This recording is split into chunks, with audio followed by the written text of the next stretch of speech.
Hi, this is Candy Barone, your Pull No Punches accountability powerhouse. I'm the CEO and founder of You Empowered Strong. I'm sitting here going through some of my social media feed and just catching up on some things that have been happening throughout the day.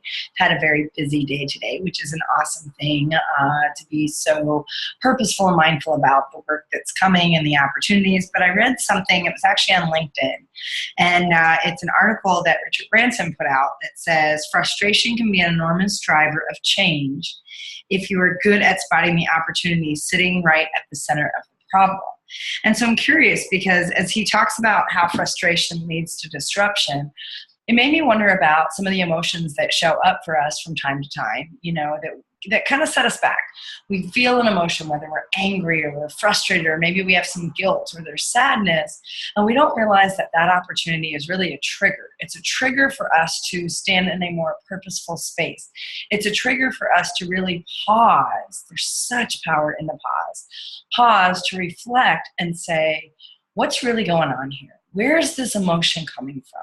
Is it stemming from something I feel that I'm not able to achieve? Is it stemming from an insecurity or an old wound that just happens to be present in this very moment? When he talks about using frustration as a tool for disruption, it's really getting to that core center. So it's really getting to the space where the trigger started from, right? Whether it be the old wound or the belief or the shoulding you're doing all over yourself, it's really an opportunity to say, wow, let me recognize that. Let me stand in the space for just a minute to go right here and to ask myself what's truly showing up. Because first I want you to consider, are you even claiming the emotion as the emotion it really is? And what do I mean by that? So many times when we talk about, I'm frustrated, it's actually not frustration we're feeling at all. It may be anger, it may be sadness, it may be something else that we're masking in terms of frustration, or frustration could be the first level when there's actually all these other fears or all these other emotions that are underneath the surface. And so when that frustration shows up, right away we label it, I'm frustrated. And the opportunity, or the first opportunity, is to really ask yourself, is it frustrated that I feel right now? If I really go in, if I really check myself, if I really am honest with myself, is frustration the actual emotion I'm feeling, or am I feeling something else? So if it ends up being something else, then you start to say, okay, what is it that I'm feeling? Where's that coming from? And what trigger just went off that actually caused me to go into that space? If it is frustration, now you've named it, right? So now that you've named it, you can start to do the same kind of questions and ask yourself and see the next opportunity. So where's the frustration really coming from? It's kind of like, marriage counselors that talk to couples all the time and say a lot of times what couples fight about is not really what they're fighting about. There's a whole deep-rooted, deep-seated conversation that's not happening. Same with your frustration. A lot of times the frustration occurred at a surface level. So something was just like the final trigger, the final push. But what's been happening is over time, that frustration has been building. Because something else was a trigger that you didn't address. You're basically just putting one Band-Aid on top of another Band-Aid, or you're just muscling your way through it. Sometimes it might even be that we just have a blind eye, right? So we're not even aware that something causes us frustration. We kind of shrug it off, blow it off, and just keep moving on. We get so busy plowing through things. We're so busy with the grind that sometimes we don't hit that pause button. And I really can't stress the power of pause, especially for someone who needs to learn it more times than not. Someone who is very guilty at times and not hitting the pause button and just going full barrel ahead. I miss opportunities to really understand what's going on with me mentally, what's going on with me emotionally, what's going on with me spiritually, and what's going on with me physiologically. Because what we don't realize is all those things are interconnected. And so maybe I'm feeling a pain in my hip and wondering, oh, where did that come from? Maybe I slept wrong. Or maybe I have, a tension headache right here. Or I'm feeling tired. Or for whatever reason, I feel sad, or I'm feeling really happy, or I'm feeling frustrated. When we don't take time to understand what's really showing up, that pain in your hip might have nothing to do with an actual physical ailment. It could be some stressor that triggered for you that's actually replicating and showing up as pain in your hip. Maybe you're afraid to move forward on a big project. Maybe you're feeling unattached or disconnected to somebody, and that pain is trying to find a way to reconnect. Maybe there's a truth you're not telling yourself in terms of what you really want to do and how you plan to go about it. Your body is amazing in terms of being a truth teller. And so if there's things showing up, if there's symptoms, really take inventory to say, what's going on with me? Recently, I had a conversation about my adrenals maybe being a little exhausted and worn out. And so I'm doing some self-care for myself as I realize that the adrenals are just a result of some of the stress, some of the things that I've been doing to myself, that when I take a step back, I realize are not in my best interest in my own self-care.